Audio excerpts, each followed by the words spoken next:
ये मंत्र जो है करीब 6-7 दिन पहले इसकी व्याख्या की है, तो इसको हम पुनः समझा रहे हैं आपके लिए। जो अभी शिष्य प्रेमी नए नए आए हैं, मतलब उस दिन ही बैठे थे जो सत्संग में, बड़ा अच्छा मंत्र लगा मुझे। वृक्षे वृक्षे है कि हर ये वृक्ष हैं, पेड़ जिसको बोलते हैं,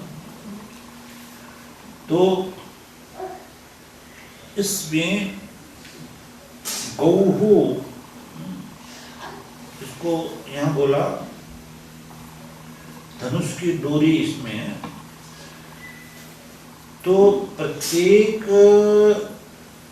वृक्ष में ऐसा समझो कि धनुष, वो जो टहनियाँ होती हैं वो धनुष के समान है, और मानो उसमें डोरी है, क्योंकि हर एक वृक्ष से आवाज आती है, पत्तों की भी, टहनियों की भी। हवा जब उसको छूती है तो आवाज आएगी आएगी। तो यहाँ ईश्वरीय ज्ञान दे रहे हैं कि हर एक वृक्ष में ऐसा समझो कि वो धनुष है, और उसमें डोरी है। इसमें गौहु, डोरी जो है नियता स्थापित की गई है। मीमयत, वो डोरी आवाज करती है, मीमयत आवाज करती है, मिमियाती है, आवाज करती है वो डोरी। और ततः फिर क्या होता है, पुनः पुरुषादः वयः प्रपतानः, उसमें देखो पुरुषादः, मनुष्य जो है ना, वह उसकी आयु को खाने के लिए ही आवाज। प्रपतानः, प्रवत मतलब वो जो आवाज आ रही है मानो मनुष्य की आयु को खाने के लिए, वो मनुष्य की आयु को खत्म करने के लिए आ रही है। अब वो वृक्ष जो है वो क्या है, तो वो वृक्ष है आपका शरीर, मनुष्य का शरीर। एक प्रकार से मनुष्य का शरीर जो ये वृक्ष है, और इसमें से आवाज आती है, इसमें से ये आवाज आती है कि जैसे ये भगवान ने यहाँ भी कहा कि वृक्षे वृक्षे, हर शरीर में वो जो गौहु, ये जो जया है डोरी मृत्यु की, ये जो मृत्यु है ये नियुक्त है और मीमियत घोषित कर रही है कि मैं तुझे मार दूंगी। शरीर से आवाज आ रही है जीवात्मा को, और शरीर को कानों से, मतलब उस आवाज को, सूक्ष्म आवाज को योगी लोग तो सुनते, तपस्वी लोग तो सुनते हैं, और जो सुनते वही कहते मरना है, जाना है, मरना है, छोड़ो ये मिथ्या है। जिसको वो आवाज नहीं आती, क्योंकि वो आवाज सुनने की कोशिश नहीं करता, वो संसार के विषय विकारों में लिप्त है, माया में लिप्त है, तो वो तो उस आवाज को नहीं सुनता। भगवान कहता है ये आवाज आ रही तुम्हें, मैं मार दूंगी तुझे, मार दूंगी तुझे।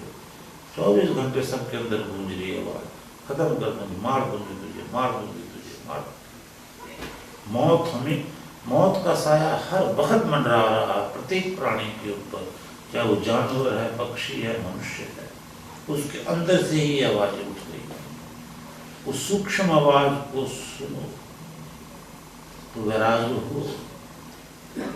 तो वो आवाज जो आ रही है मृत्यु की, मैं मार दूंगा। ततः पुरुषाद वयः प्रपतानः, वो उस रूप में होती मनुष्यों को कि वो लड़ाई दंगों में फंसा हुआ है, बीमारी में फंसा हुआ है, टेंशन में फंसा हुआ है, प्रॉब्लम्स में फंसा हुआ है, चैन की सांस ही नहीं आ रही है, नींद ठीक नहीं आ रही है, रोगों के उसमें चला गया है। ये सारे मौत के लक्षण हैं, ये सारे पाप के लक्षण हैं जो हमने जन्म जन्मांतरों में किए हैं। ठीक है, स्वीकार करो कि पाप किए हैं, और पाप के रूप को जानोगे तो बड़े दुखदाई होते हैं।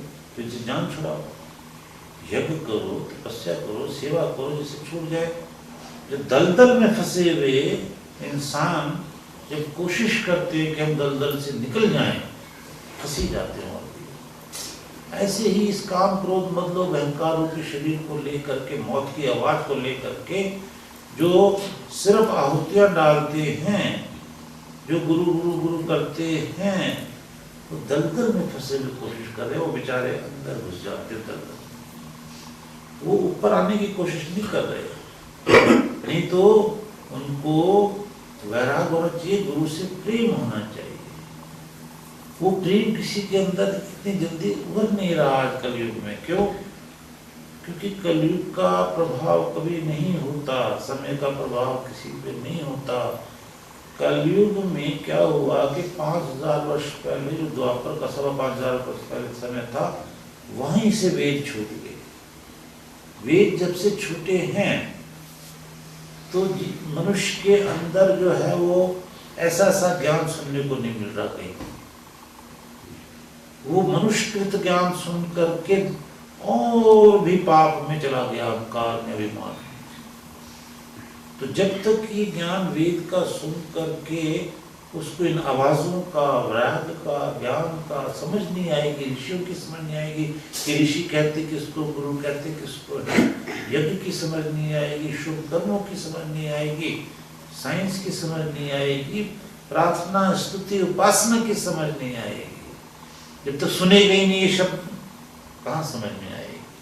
वेद के अलावा कोई आती है कहीं भी?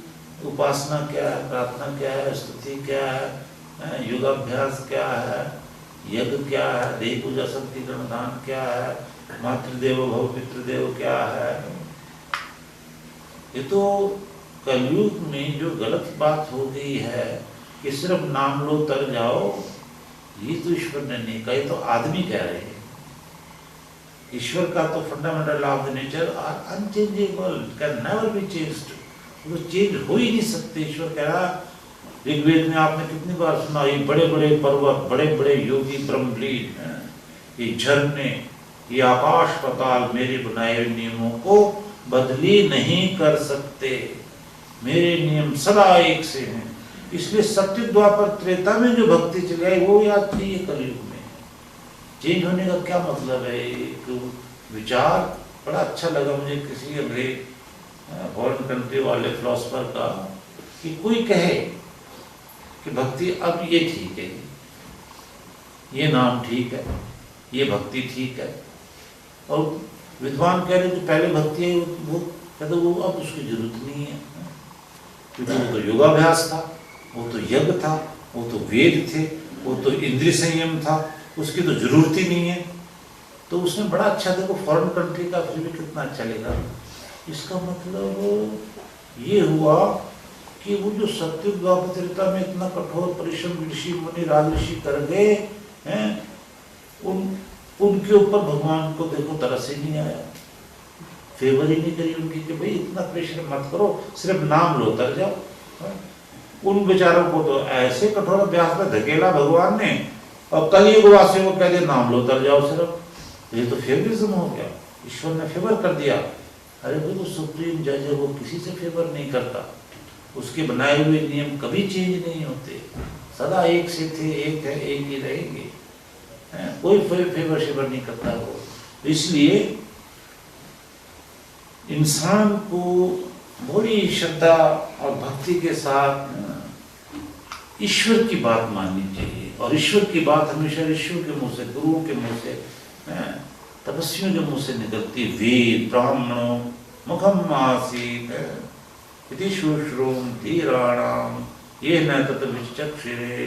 धीर ध्यान में लीन वेद की वाणी सुनाते हैं, ये अमृत वाणी है ना। इस अमृत को ही पा करके जीव अमर होता है, विष को पाके कौन अमर हो सकता है?